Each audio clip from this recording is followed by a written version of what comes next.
نحمدہ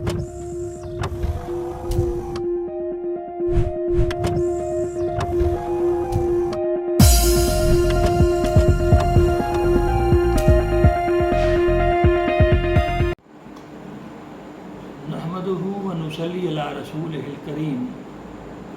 اما بعد، اعوذ باللہ من الشیطان الرجیم، انہ لکم عدو مبین، بسم اللہ الرحمن الرحیم۔ جس طرح آپ نے میرے دو پچھلے پریویس جو لیکچر ہیں وہ سماعت کیے، تو سیکشن 295B اسی سلسلے کی کڑی ہے، تو ہم انشاءاللہ اسے ڈسکس کرتے ہیں، اس کے ریپرکشنز بھی بیان کریں گے اور اس کی جو سینکٹیٹی ہے اس کو بھی پیش کریں گے۔ میں پہلے سیکشن پڑھ دیتا ہوں تاکہ اس کی clarification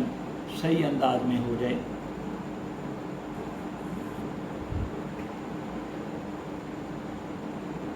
Whoever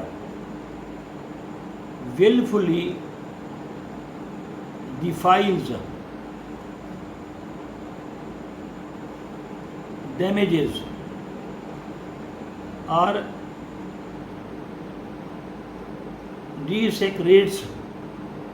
a copy of the Holy Quran or of an extract therefrom, or uses it in any derogatory manner or for any unlawful purpose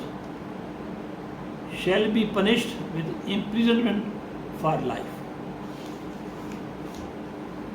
اب اس کو میں ایکسپلین کرتا ہوں۔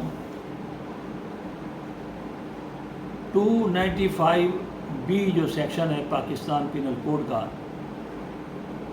وہ کہتے ہیں جو کوئی جو ہے اس میں مسلمان بھی آ جائیں گے، اس میں سکھ، ہندو، عیسائی اور کوئی بھی جو پاکستانی سٹیزن ہے وہ سارے آ جائیں گے۔ مثلا یونکس ہیں جسے ہم خسرا یا ہجڑا کہتے ہیں، ہو ایور میں عورتیں بھی آ جائیں گی، یعنی کوئی بھی شخص جو ہے، اینی لیونگ بینگ، اس کی بات ہو رہی ہے کہ کوئی بھی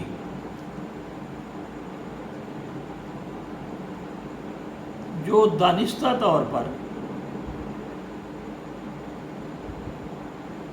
ڈیفائلز، بے حرمتی کرتا ہے، ڈیمیجز، کوئی نقصان پہنچاتا ہے،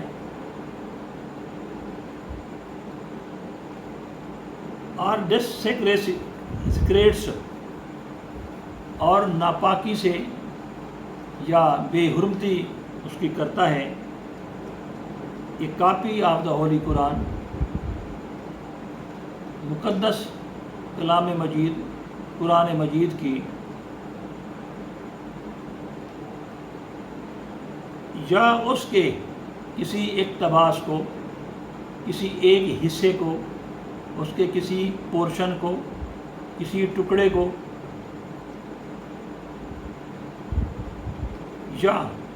اسے استعمال کرتا ہے غلط کاری کرتے ہوئے،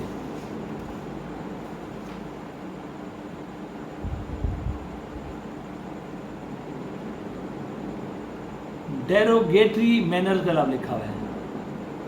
یعنی ایسا انداز جس سے اس کلام پاک کی بے حرمتی ہو اور اسے استعمال کرے کسی ان لافل پرپز کے لیے، غیر قانونی، تو اس کے لیے جو سزا تجویز کی گئی ہے وہ عمر قید ہے۔ اب آپ ذرا غور کریں تو آپ کو یہ احساس ہوگا کہ قرآن مجید فرقان حمید کلام الہی ہے، جو حضرت جبرائیل علیہ السلام کے ذریعے ہمارے پاک نبی صلی اللہ علیہ وآلہ وسلم پر نازل ہوا، اور مسلمانوں کو اس کے ساتھ بہت عقیدت ہے۔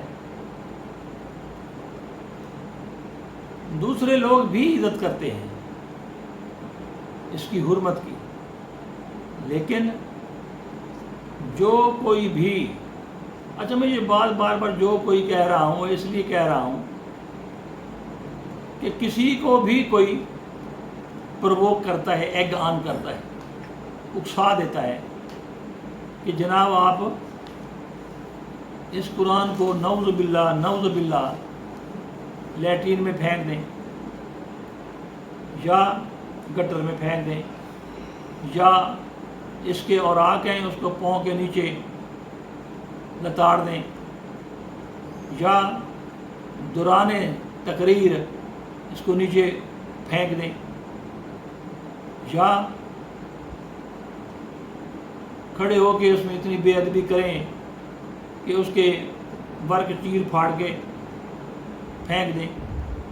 یا اس میں سے اپنی لا علمی اور جہالت کی وجہ سے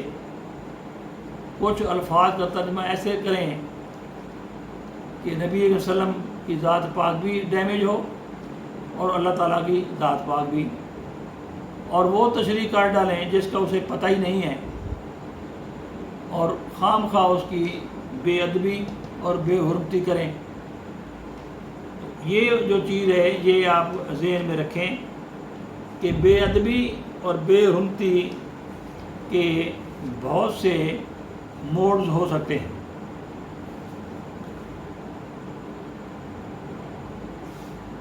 اب اس میں ایک ہے کسی سے کچھ ہو جائے، مثلا قرآن مجید لے کے جا رہا تھا، اس سے گر گیا، اس کی نیت نہیں تھی، وہ پچھتایا، ریپینٹ کیا، تو یہ اس میں نہیں آئے گا۔ یہاں ہے لفظ willfully، عمدن، دانستہ طور پر، جانتے بوجھتے ہوئے، پتہ ہے، اس کے باوجود اس کو ڈیفائل کر رہا ہے، اس کی بے حرمتی کر رہا ہے، اور ساتھ یہ سچویشن سکین کرتے ہوئے کہ جناب سامنے دو مسلمان بیٹھے ہوئے ہیں، یا کوئی مسلمان ہے، ان کے جذبات بھڑکانے کے لیے اس کی چیر پھاڑ شروع کر دی ہے، نعوذ باللہ اس کے پر پاؤں رکھ دیا ہے، یا کوئی گندگی چپکا دی ہے، اس قسم کا اگر وہ کام کرتا ہے اور کوئی اس کو ڈیمیجز یعنی کوئی امپیئرمنٹ، کوئی بھی نقصان اسے پہنچاتا ہے دانستہ طور پر، یہ جانتے بوجھتے ہوئے کہ جناب فلاں سوسائٹی کے بندے دیکھ رہے ہیں، بدنام ہوں گے، کیا نام نہ ہوگا۔ ایسے بھی لوگ ہیں جو ایسے کام کرتے ہیں کہ ہم سوسائٹی میں نون ہو جائیں، ہم مشہور ہو جائیں، ہر بندہ ہماری تعریف کرے، تو اب یہ دیکھ لیں کہ پھر اس کی سزا کتنی ہوگی۔ تو یہ جو بات چیز ہے، اس کا پھر کوئی حصہ، کوئی بھی اس کا حصہ جدا کر کے اس کو ڈیروگیٹری مینر میں، بے حرمتی کرنے والے انداز میں اور غیر قانونی، اب دیکھیں جی قانون حال ملک کا موجود ہے، ہمارے ملک کا قانون کوڈیفائڈ لا ہے، ایک ایک چیز لکھی ہوئی ہے، اور اس کو کسی ان لافل پرپز کے لیے استعمال کرے۔ اب اس سے کیا مراد ہے؟ ان لافل پرپز۔ اب دیکھیں جی اخلاقی طور پر بھی اور قانونی طور پر اس کو پڑھنا سمجھنا الحمدللہ جائز ہے، ٹھیک ہے۔ غیر قوم کا بندہ جو مسلمان نہیں ہے وہ بھی یہ پڑھ سکتا ہے، پڑھتے ہیں۔ مثلا مارماڈیوک پکتھل ایک انگریز تھا، اس کو اللہ نے ہدایت دی قرآن مجید پڑھتے پڑھتے ہدایت آ گئی، اس نے پھر اس کی ٹرانسلیشن کی۔ ایم پکتھل مشہور ہے، محمد مرمڈیو پکتھل، اس کا پاکستان میں تقریباً ہر شاپ پر اس کے قرآن مجید موجود ہے۔ تو ایک تو ہے یہ انداز کہ اس طرح پڑھنا، اس سے رہنمائی لینی۔ دوسرا یہ ہے کہ اس کو لے کر اور ڈیروگیٹری مینر میں اس سے بے ادبی، بے حرمتی کرنا، جیسے جذبات بھڑکیں تو اللہ مالا بھڑکیں گے۔ ہندوؤں کی چاہے وید ہے، رگ وید، مہا بھارت ہے، سکھوں کی گرنتھ ہے، یہودیوں کی جو ہے وہ جو ہے توریت وہ ہے، یا ان کی جورسپروڈنس کتاب تلمود ہے یہودیوں کی۔ تو یہ ساری چیزیں ہیں جو ہم تو نہیں سمجھتے کہ ہم کسی بھی کتاب کے متعلق کچھ برا سوچیں یا اسے کوئی ڈیروگیٹری مینر میں ان کو ہم اس طرح کا کوئی بات ہم کریں۔ کیوں؟ ہر مذہب کی اپنی یہ کتابیں ہیں، سیکرڈ بکس ہیں، افیلیشن ہوتی ہے، اٹیچمنٹ ہوتی ہے روحانی۔ تو اگر یوں اب آپ سوچیں اور اس طرح کی باتیں کریں، اسی طرح کرسچن کی جو ہے وہ بائبل ہے، اس کے متعلق آپ باتیں کرنے بیٹھ جائیں، نہیں، ہم تو نہیں کر سکتے۔ یہ ذہن میں آپ رکھیں، سیکشن جو ہے وہ ہے it is concerned with the holy قرآن۔ تو میں نے آپ کو ساتھ یہ بھی بتا دیا ہے کہ کسی بھی مذہب کی کوئی بھی کتاب ہے، آپ باؤنڈ ہیں کہ اس قسم کے کوئی ڈیروگیٹری مینر، ڈیروگیٹری ریمارکس، کسی قسم کا ان لافل پرپز کے لیے اس کا استعمال، یہ ہرگز نہ کریں۔ اگر آپ کریں گے تو اس کی جو ہے وہ عمر قید سزا ہے۔ You will be held responsible for that, action can be taken against you, کہ آپ کو پھر جیل بھیجا جائے اور وہ عمر قید ہو۔ امید ہے میرا لیکچر آپ کو پسند آیا ہوگا۔